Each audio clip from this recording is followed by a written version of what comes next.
Hey book reader friends, this is the last video for me for Tatted Hat Girl Reads in 2024. I am Christy and I want to say first off, thank you for being here. To any of you who have subscribed and are coming back or haven't subscribed and are coming back and watching these videos, thank you so much. I do appreciate you for being here. And for those of you who hit subscribe today, thank you, because 2025 is going to be amazing. But I'm also at the point in my life where having conversations about books with other people that love books is very important to me, and meeting people is very important to me. I am 48 and I really, really need some friends, and I want people with common interest of reading. So please hit subscribe, please stay. I really look forward to this next year. If you've been here for a few weeks, you know that I am averaging every other week. As promised, 2025 will be every single week of video. This one is going up today, so December 31st, 2024, so that you have access to this now. Another video will go up this week. I'm not sure exactly what the second video will be quite yet, but I will have that up probably on Sunday. I post on Sundays or Mondays, typically Sundays. And once we get a feel of where those are most effective in the, for this page specifically, then that will be the day I shift to. But for now, we are looking at technically a Sunday post. And again, this is going every other week. This week will be 2 videos. Let's get started. What is this video even about this time? We're talking about what I have just finished, what I have on my audiobook currently that I am listening to that I'm going to finish out today, and then what my hopes are for January book reading, because there's some big ones, so stick around for that. All right, you guys, let's get started. As always, you will see my remarkable because I forget things at times, or I'll get myself out of order because I get excited. I have a little bit of an issue staying on target when I get excited, and so you have to bear with me here. I will have notes, and you will appreciate that more likely than not, to be honest with you. All right, the first one. This is the one I am listening to currently, The Pearl by John Steinbeck. First Steinbeck for me. If you have not read it, I do highly recommend it. It is in my audiobook today. I started it last night on audiobook while I was in bed, and I fell in love instantly with his symbolism and his way of making his words poetry. It's less than 100 pages. The words are fairly simple to get through. You're probably going to see my cat in a few. I feel her climbing, and she's not allowed to climb this chair. She's allowed to jump it, but she's not allowed to climb it with her claws. But yes, I highly recommend it for its writing style, if nothing else. But you may find some magical inspiration in this, or maybe some sadness, because since I haven't finished it, I can't actually tell you how it ends, and I'm not going to, because on this channel, there will not be spoilers unless I post spoilers. So this is a non-spoiler review. That's all you're getting out of me on that one. Fantastic writing. First Steinbeck. I will try East of Eden eventually. If you have read Steinbeck and not read The Pearl, I do suggest it. It's less than 100 pages. You could knock that out today. What did I just finish? Oh my gosh. North is the Night. A Finnish folklore read. A love triangle. There is a god of the underworld. There is darkness. There is alignments that you're not expecting, and the love triangle is surprising to me. I have to say, I don't think I have read a book ever with that love triangle that you almost didn't see coming. So, and I say almost because you kind of wonder, and then you're kind of surprised. So that's what we're gonna say about that, to avoid any more of that information going out. I am surprised that this was a book. She's literally hitting me to tell me to get out of her chair. This is a book that you could literally get at Walmart. You could get it Barnes & Noble's.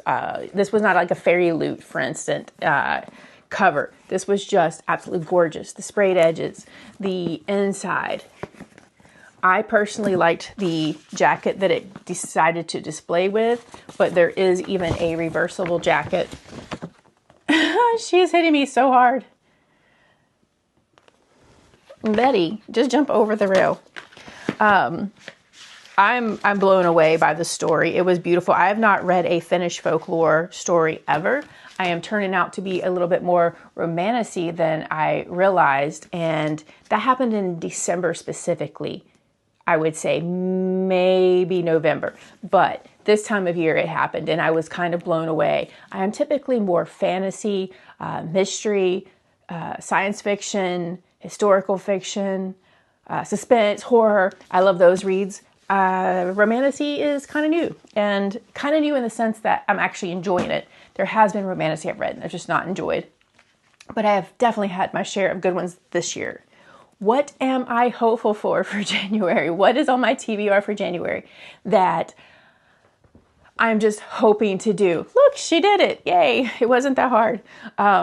These are big books, so I am saying hope. So this way, if I do drop one, no harm, no foul. I am not going to cry about it. Lightbringer. This one's sad for me because it is a wonderful science fiction book this will be the last book until he comes out with what is potentially called Red God, book 7. And we're looking at, I think, 2026 for that one from a little bit of noise that I'm hearing. But there's nothing concrete about that. She's now sitting on my notepad, so let's pray I don't get off target. But I have fell in love with the Red Rising series. It started out as a pool read for me, talking about Red Rising specifically, and that book I need to replace because it got a little pool water on it, and my husband was even shocked to see me walking around with it. People would come up to me like, oh, you're reading that? And I'm like, yes, and totally surprised. But when I finished Red Rising, I understood why, and I have read one, I would say every 3 to 6 months, just depending on what else was going on. Love Pierce Brown. If he ever decides to write another series, I'm there for it. I would definitely try to see what it's about because I love his writing style, and his writing has only grown within the Red Rising series. It has been spectacular, and I have enjoyed every moment with the characters, the world building, the space side of things didn't feel too spacey to where you're like, oh, I can't even relate to this. It could have been a place here on Earth, if they had made it here, but it was just such an easy read that it wasn't a roadblock to get through. You just enjoyed the theme, the people, the world. It was all beautiful. Now, this one is a honker. There's no one, I think, out there on BookTube that doesn't know about the Stormlight Archive. This is a hope. And it's a big hope for me. I don't read as fast as my husband, so I will not finish this series this year. I would bet money that my husband will. And this will probably be a combination of a book and ebook and audiobook read for me. I'm a little bit slower read, plus I'm in school, which he works, so, excuses are the same there. We're both busy. But he is just a faster reader. And I am truly nervous about starting the series, but I'm going to because I want someone to talk about it with, and as he gets into it too and so surpasses me, I can ask questions too, so it's gonna be fun. I've seen the reviews where people are crying on the last book, or on book 5 rather, and I'm very excited to meeting the characters of this book. Again, that one's a hope, but before I put it down, I'm not going to look real hard, but we're talking about 1,000 pages. So we've looked at the series, and it's over, I want to say the series is over, with the novella, 6,900 pages, if I'm not mistaken on that number. That's insane. So that is a hope. That is book 2. We have Lightbringer, already going to be big, but Lightbringer is a fast read. All of Red Rising, I don't care how many pages it is a fast read. This Brandon Sanderson, I have a feeling it's going to require more focus. And I'm really hoping to find the reoccurring character that pops up in his other books. All right, the last book for January. This one is really not that big. It is, before I show you, unless you saw it when I was switching hands, around 435 pages. Not too bad. This one is fantastic in the size for a January read that is already a packed month of reading.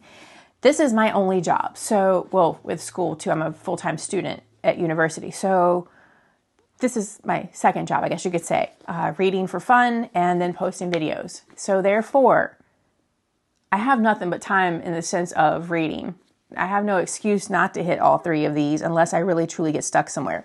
But book 3 is, well, just because an Osmo, I don't know if you've seen the DJI Osmo, but it does really great with tracking. But if I put something in front of me like I just did, it kind of loses its ability to track. and it reconnecting is giving me trouble today for some reason.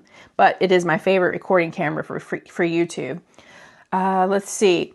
What to say about this and why I'm choosing this book series for this year. It's a huge series. Therefore, there's a lot of content. That's a little bit of an undertaking, but I have seen nothing but good things about the Rob and Hobb series. There's a lot in this world, a lot of different series within this world, or a lot of pieces to this puzzle. This one is the Farseer trilogy, and my understanding is that's the one to start. Of course, I bought the wrong portion first, so I had to go back and buy the first 3 books, and I'm still missing books 6, 7, and 8. So I still have to get those before I start the books I actually bought first. That's how many books that I, into the series that I bought wrong. We are going to start this one. I am very actually excited. I want to start Bone Ships too, but that's not going to be a January start. I think February might end up having to be cozy just to kind of decompress a little bit, but we'll see. We'll talk about February at the end of January. I am very excited about Assassin's Apprentice. I love an assassin story, and I'm hoping by the title and the little bits that I've heard that one of the characters, or even a few of them, are assassins. I love an assassin.